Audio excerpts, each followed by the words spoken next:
Israel melakukan investigasi terkait penyerangan perdana yang dilakukan oleh kelompok militan Hamas pada 7 Oktober 2023 lalu di Kibbutz Be'eri. Menurut hasil investigasi, tentara Israel melakukan kesalahan fatal sehingga Hamas dengan mudah memasuki dan menyerang wilayah Zionis. Penyelidikan ini dilakukan oleh Mayor Jenderal Purnawirawan Mikey Edelstein yang merupakan mantan komandan divisi Gaza.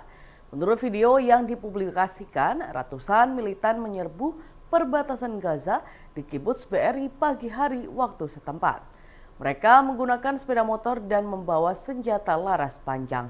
Penduduk setempat berjuang sendiri selama berjam-jam dan tercengang oleh serangan mendadak di puluhan kota. Sementara tentara Israel gagal menyelamatkan warga saat Hamas berpindah dari satu rumah ke rumah lain. Sebanyak 125 rumah di komunitas ini rusak dan hancur akibat pertempuran tersebut. Be'eri adalah komunitas yang terkena dampak paling parah dari serangan Hamas, di mana sekitar 3.000 militan Hamas menyerbu perbatasan. 1.200 warga Israel dilaporkan terbunuh dalam insiden ini. Penyelidikan tersebut menyimpulkan bahwa IDF gagal dalam misinya untuk melindungi penduduk Kibbutz Be'eri. Insiden ini terjadi lantaran militer tidak pernah bersiap menghadapi peristiwa seperti itu. Menurut penyelidikan, IDF mengalami kesulitan dalam komando dan kendali situasi selama jam-jam pertama pertempuran di Be'eri. Wakil Presiden Ma'ruf Amin menegur Polda Jabar yang tidak teliti dalam kasus Vina hingga salah tangkap Peggy Setiawan.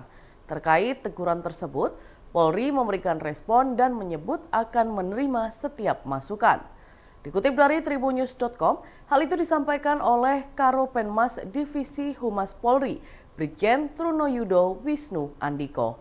Ia menekankan jika pihaknya menerima setiap masukan yang ada. Trunoyudo mengklaim pihak kepolisian tidak anti kritik. Oleh sebab itu, Trunoyudo mengaku Polda Jawa Barat masih melakukan evaluasi setiap proses yang ada. Terlebih saat ini pihak Polda Jabar sudah menerima salinan putusan gugatan pra-peradilan Peggy Setiawan. Sebelumnya Ma'ruf Amin turut berkomentar mengenai sidang pra-peradilan Peggy yang dikabulkan oleh PN Jawa Barat. Ia meminta Polri menangani kelanjutan proses kasus Peggy lebih teliti lagi, termasuk memeriksa kembali terkait 3 DPO dalam kasus pembunuhan Vina. Diketahui Peggy Setiawan bebas setelah Hakim Tunggal Eman Sulaiman mengabulkan gugatan pra-peradilan yang diajukan. Penetapan status tersangka oleh penyidik Ditreskrimum Polda Jabar dalam kasus pembunuhan Vina dan Eki pada tahun 2016 silam dinyatakan tidak sah dan batal demi hukum.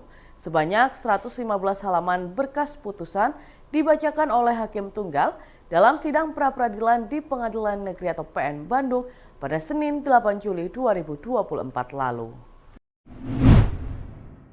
Otak pembakaran wartawan Tribata TV Riko Sempurna Pasaribu di Kabupaten Karo, Sumatera Utara ditangkap polisi pada Kamis 11 Juli 2024. Pelaku berinisial Bebas Ginting alias BG mengaku menyuruh 2 eksekutor RAS 37 tahun dan YT 36 tahun untuk membakar rumah Sempurna hingga mengakibatkan korban dan anggota keluarganya tewas. Kapolda Sumut, Komjen Pol Agung Setia mengatakan pelaku berhasil ditangkap berdasarkan pengembangan 2 tersangka sebelumnya. Bebas Ginting kini telah ditetapkan sebagai tersangka. Mengutip Tribun Medan, Bebas digiring oleh polisi ke Mapolres Tanah Karo. Ia telah mengenakan baju tahanan berwarna oranye dan celana biru.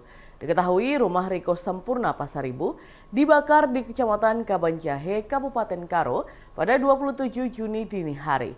Kebakaran menyebabkan 4 orang yang berada di dalam rumah tewas seketika. Keempatnya adalah Sempurna Pasaribu, seorang wartawan, Efrida Ginting 48 tahun, istri dari Sempurna. Kemudian Sudi Inveti Pasaribu 12 tahun dan Lois Situngkir 3 tahun, cucu dari Sempurna.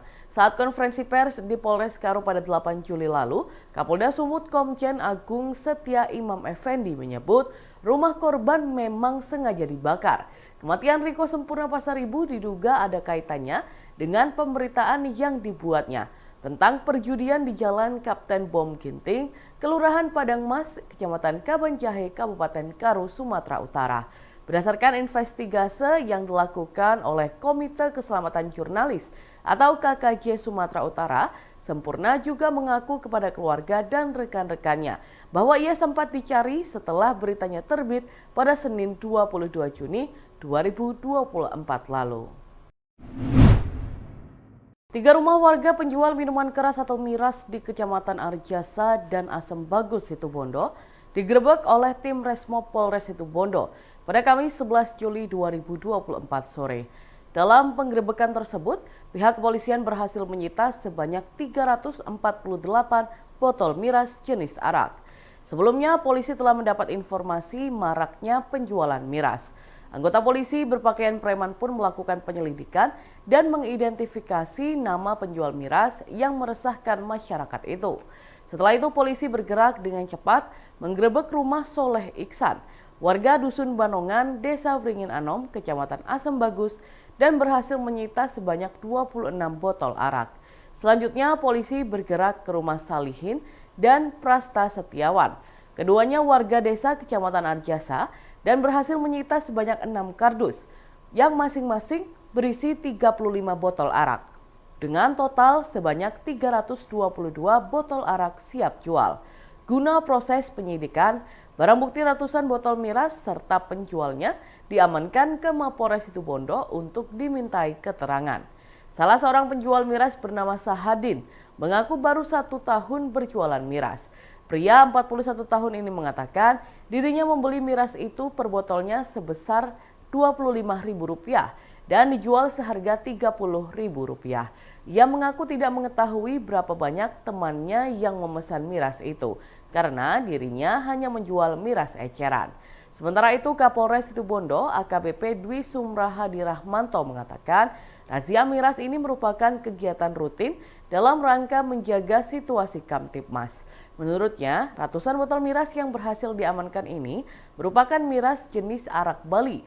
Modusnya, miras dipesan secara online dan dikirim melalui jasa pengiriman dengan harga per botolnya Rp18.000 dan dijual seharga Rp25.000 hingga Rp30.000. Kapolres mengimbau agar masyarakat tetap menjaga situasi Kamtibmas dan meminta agar miras tidak menjadi komoditas di wilayah Kabupaten Situbondo. Dikatakan ia akan mengevaluasi peredaran miras itu baik asal hingga modus operandinya sehingga pihak kepolisian bisa memutus mata rantai peredaran miras tersebut. Dan Tribunus, berikut kita simak bersama pernyataan dari Kapolres Situbondo AKBP Dwi Sumrahadi Rahmanto. Ya, razia miras ya rutin ya dalam rangka menjaga situasi Kamtibmas. Sudah diamankan di daerah Arjasa sama Asem Bagus, ada 3 pengedar miras jenis arak Bali. Tadi sudah diamankan, total ada 348 botol miras. Dan selama ini miras itu dari mana sih, Dan? Ini miras yang kita berhasil amankan ini produksi arak Bali, jadi dari wilayah Bali. Ini modusnya dikirim melalui jasa pengiriman yang pada umumnya itu online itu ya, Dan? Online. Saya nggak perlu sebut merek apa jasa pengirimannya. Ya, itu. Kemudian dibeli tadi pengakuannya harganya per botol 18.000, kemudian dijual di sini 25.000 sampai dengan 30.000. Ya. Tujuan operasi ini apa sebenarnya?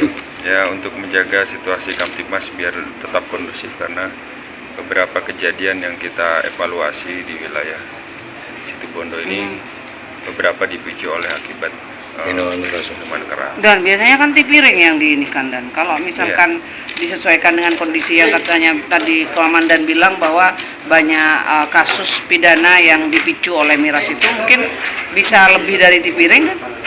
Ya, kalau pidana mirasnya kan tipiring. Memang tipiring itu memang ada yang berupa denda, tapi bisa juga berupa kurungan. Nanti ini kan tergantung daripada hakim. Meski tidak ada korban jiwa maupun korban luka, Kerugian kebakaran pabrik spons di Desa Gadung, Kecamatan Triorejo, Gresik mencapai miliaran rupiah. Kepala Dinas Pemadam Kebakaran dan Penyelamatan Gresik, Suyono, menegaskan kerugian ditaksir sekitar 3 hingga 4 miliar rupiah.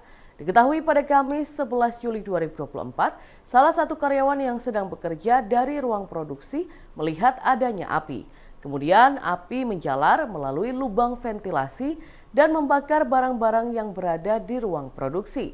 Pihak perusahaan dan karyawan setempat sempat berusaha memadamkan api, tetapi karena di dalam ruang produksi adalah bahan-bahan yang mudah terbakar, api pun menyala semakin besar dan membuat karyawan pabrik merasa panik dan takut.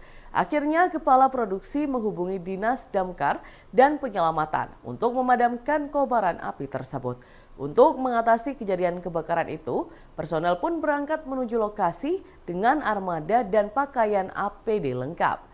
Sesampainya di lokasi kejadian, mereka size up lokasi sebelum melakukan pemadaman dan pembasahan di lokasi kejadian.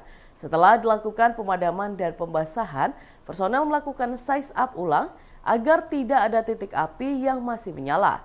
Suyono menjelaskan proses pemadaman dan pembasahan kurang lebih berlangsung selama 3 jam.